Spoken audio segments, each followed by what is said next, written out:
And then, Oh, go ahead. Secondly, Go ahead, Josh. You can go. the Supreme Court agreed today to hear a Mississippi law that would ban abortions after 15 weeks of pregnancy.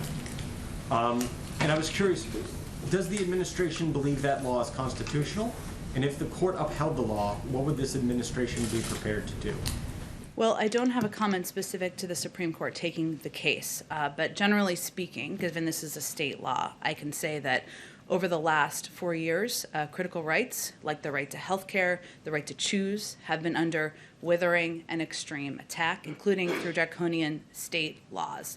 And the president and the vice president are devoted to ensuring that every American has access to health care, including reproductive health care, regardless of their income, zip code, race, health insurance status, or immigration status. As such, the president is committed to codifying Roe, regardless of the unrelated, it's all related, but to the outcome of this case. Go ahead.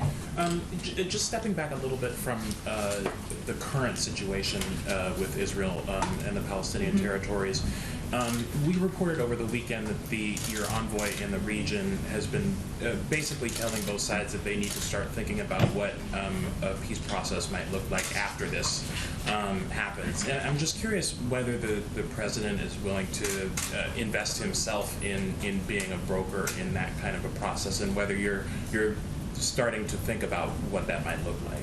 Well, Trevor, I think it's clear to everyone who's been a part of and covered or been a part of, I was at the State Department back in 2014.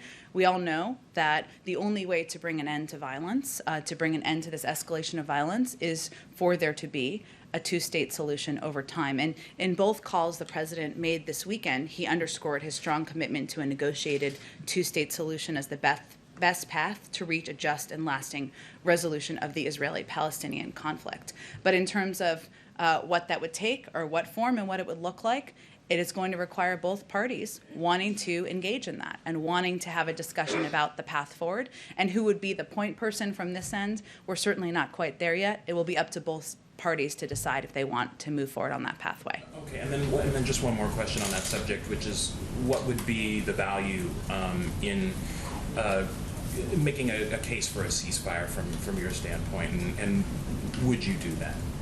Well, let me first say that what's most important is that we all share. The United States shares with a range of countries around the world, those who have been outspoken at the UN, our partners and friends in Europe, a commitment and a desire to bring an end to the violence.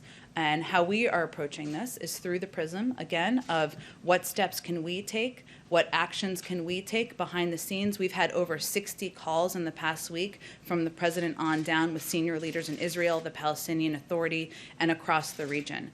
And how can we bring an end to the violence through our relationships in the region, both with the Israelis and the Israeli government, and also with key other partners, whether it's the Egyptians, the Qataris, and other key countries in the region. So that is how we are approaching it from the United States. Go ahead. Thanks, Jen.